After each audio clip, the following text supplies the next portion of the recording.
Hey, what is up guys? It's your boy Speed here, and today I'm going to be talking about two heroes that I recommend for each and every role. We're going to start with the safe lane, move all the way to position 5, even though no one cares about support players. You guys are generally useless, you have the least amount of impact per game, and frankly, I don't even think I should include heroes for position 5, but because I like playing the role, I'll put it in today's video. Nonetheless, let's talk about the two best heroes for each role. I'm kind of keeping this to what I think is the best. Obviously, some of it's going to be based on win rate, but if I strictly looked at win rates, I would have to suggest Abaddon for every single role, Wraith King for carry, Warlock Champion of Goroth. Why is that so high win rate? To be fair, Black Grimoire also has high win rate. How is Champion of Goroth high win rate? I actually don't understand. Okay, nonetheless, let's get into it. Let's talk about two heroes for each and every role. On top of that, go sign up to the Game League website, guys. I'm posting new content over there almost every day, and I'll see you there. So the first one is one I'm really passionate about because it did really well at TI. And that's Lone Druid. That's specifically Lone Druid with the Facet Bear Necessities. If you don't know what Bear Necessities is, it makes you normal Lone Druid, except you get 3 slots on your main hero. So essentially, your main hero can only carry 3 items. This sounds really bad until you understand that these items are 50, 60, 70, or 80% better depending on your level of true form. However, you don't need to skill your ulti to get the initial 50% increase in item benefits, and it is all benefits. Why is this OP? Well, you can imagine when you're building 3 circlets, which is what Dyrachyo did against Team Tundra in the recent TI matches, into a Bracer, Maelstrom, Treads, and all of these items are 50% better, you're going to be pretty strong. Think about it. If you have 3.5k net worth, your net worth is effectively 4.7k, right? I mean, that is insane. You could lose the lane and still be a little bit stronger because of how this facet works. And so I really recommend giving it a go, guys. If you don't know how to build it, I'm going to tell you what Dyrachyo did right now. So I might make a video covering it, but he started the game with 3 circlets on the main hero. Personally, I kind of disagree with this. I think you should build 2 and then spam branches on the bear because, yeah, the bear doesn't get that 50% bonus, but it still makes it hit much harder. Then from there, he built items for treads. So a lot of players will buy bracers. If they want to dumpster the lane, the best thing you can do is buy 2 bracers with those circlets. He didn't do that. He went for the slightly better scaling build, which I think is a little bit worse, but whatever. He went treads. Then after that, he did complete a bracer, which is kind of weird. I think it's sort of out of order, but nonetheless, he bought a Maelstrom after that, which is super standard, a 50% better Maelstrom into Vitality Booster. And once you start building your Gleipnir, which is your next item, you're going to put the extra bracers on your bear, making your bear tankier and hit harder. So he completed his Gleipnir. After that, he built a BKB. If you don't need BKB, there's a lot of items you can go. I saw Disperser look really, really good. I've seen Hurricane Pike look really, really good. I've seen Butterfly look good. You can kind of buy whatever is needed for the game. If you need Gap Close, you can buy, Diffusal. If you need Kiting, you can buy the Pike. If you need BKB, well, he was against Snapfire, Mars, Batrider, Shadow Demon. He was against a lot of magic damage, so the BKB made sense. And yeah, from there, I mean, honestly, at some point you replace your boots with the Disperser. That's probably the best item to have so you continue to have movement speed. I think Sanjin Yasha is okay as well for movement speed, but it tends not to be enough. And then for the bear items, usually what people do is they're going to buy the auras, funny enough, because your first 3 items are so effective. You just buy Vlad's and AC on the bear, and then eventually you can even buy things like, Abyssal and Nullifier and things like that. All right, moving on to the next hero, we have Medusa, who I don't want to spend much time on. It's just Medusa. I've been preaching how good this hero is for a while now. It's a really strong pub hero. Dominant, consistent laning stage. I recommend you go Mana Boots. Your starting items generally should be 3 branches Magic Wand, into Bassi, into Mana Boots, then into Manta Style. After the Manta Style, you have a lot of variation. It's actually kind of up to you. You can go Scotty if the enemy team has a lot of healing. You can go Dragonlance if you want to be fighting in the early game and hit the fastest possible timing. You can go Butterfly, which is the hyper farming build. There's a lot of different avenues you can go. Some people even buy Diffusal if they want to chase people down and deal extra damage in the early game. And as I look on Pro Tracker, I would say the most common build is Manta into Dragonlance. The second most common build I'm seeing is Manta into Diffusal Blade. The third most common is Manta straight into Butterfly. So take that as you will. Then after that, there's so many different items you can go. The Shard is really good. Linken's is good at some point in the game. Daedalus tends to be the main damage item on this hero. If you're against Wind Ranger, you buy MKB. There's a lot of flexibility on this hero, which is part of the reason it's good. Next up, let's move into the mid laners. Actually, I have 2 ranged mid laners here. The first one being Sniper. I think Sniper can be played in 2 different ways, which I love.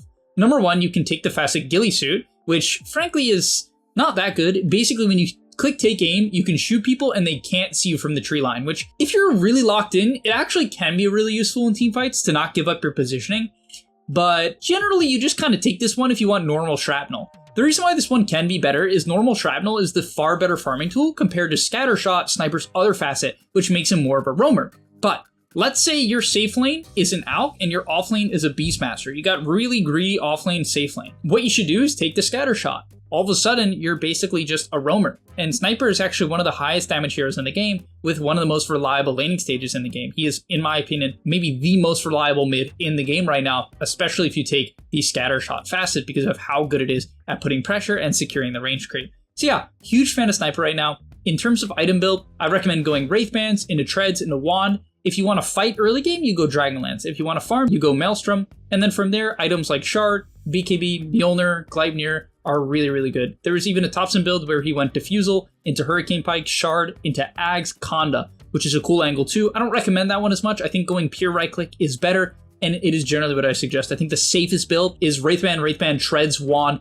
D-Lance, Maelstrom, or Maelstrom straight into Mjolnir, just so you can really farm fast and take Ancient. Then we have Viper. Yeah, I know this one's kind of weird, but I'm a real believer in Viper as a hero right now. I think it's very underrated by even a lot of pro teams.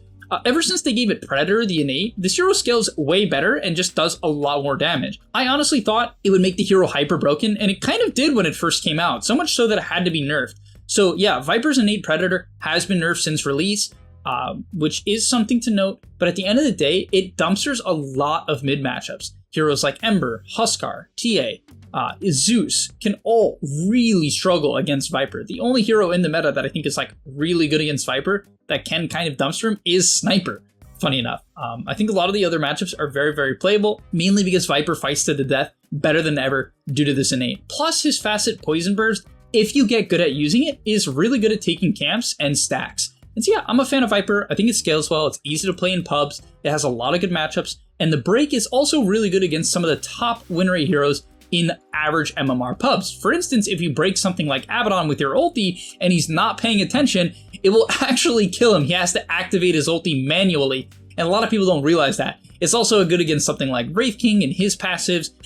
Just kiting that hero is good against the high win rate of Necrophos. It's good against Centaur, which is in the meta right now. So I think it has a lot of good matchups, especially with the high win rate heroes that are in the meta. All right, let's get into position 3s here, which is my favorite role, that or position 5. And first off, we have Visage. I know this one's kind of crazy, but for a long time now, this hero has had a good win rate due to Sepulture or the AoE thingy on the Q, but that's actually not what we're talking about. I think the better facet by far now is Death Toll. If you don't know what it is, at level 1, you get 105 bonus gold if you get a kill with Soul Assumption or within a 3-second window of hitting them with Soul Assumption. That's a lot, and it scales up to 210. So you can imagine that basically a hero that already wants to just fight a lot can max W and then just fight and get a stupid amount of gold. And I think the best way to play this hero is to stack auras. Drums, Vlads, Pipe, Crimson, Greaves, and your Shard for defensive capabilities is the best way to go. I think he's probably the best aura buyer in the game right now, and I really mean that. I personally think some of the other aura buyers are a little overrated right now and just have been nerfed a lot. For instance, Brewmaster or Darkseer have been nerfed, and so something like Visage that has this really broken facet that makes early game fighting hyper valuable can be abused in the current meta to be the best aura buyer in the game. Then we have Sand King, who can be an aura buyer, but this is more so just a broken hero. If you haven't played Dust Devil Sand King with Bloodstone, and I recommend rushing Bloodstone in pubs, you haven't experienced a true broken hero. I think it's way better than the win rate shows as well in both brackets. The only thing is it's not the best laner, but it's okay. Yeah, I don't know, you just farm way too fast. Look at any game of Sand King. This hero can go 0-5 in the lane, and I'm not over-exaggeration. It's not an over-exaggeration. You could go 0-5 in the lane, come out of the lane, and max your W, and then just be top net, highest level in like 10-12 minutes. And I'm not kidding. It farms that fast. All you have to do is take Ancients. You don't even need Ancient stacks. Yeah, they're good. They're the best way to snowball hard, but you don't even need them. You can just drag the large camp and the Ancient camp together on either side of the map, rinse, repeat every single minute, and if you get good at it, you literally should, if you want to win in pubs, you should go in a bot lobby and just try to min-max GPM on Sand King. and then go in your pub and do the same thing, and then buy good items. Bloodstone into Shivas, Bloodstone into Eternal Shot, Bloodstone into Blink, Blink into Bloodstone, just like some combination of Bloodstone, Blink, and tank items. It can be Bloodstone Pipe, it can be Bloodstone Pipe Blink. Obviously, that is up to the game. You have to look and say, what is the enemy's damage, and buy one of the aura items accordingly, and go from there. All right, next up, let's get into the position 4 role. First off, we have Tinker. Just made a video on this hero, how fun it actually can be.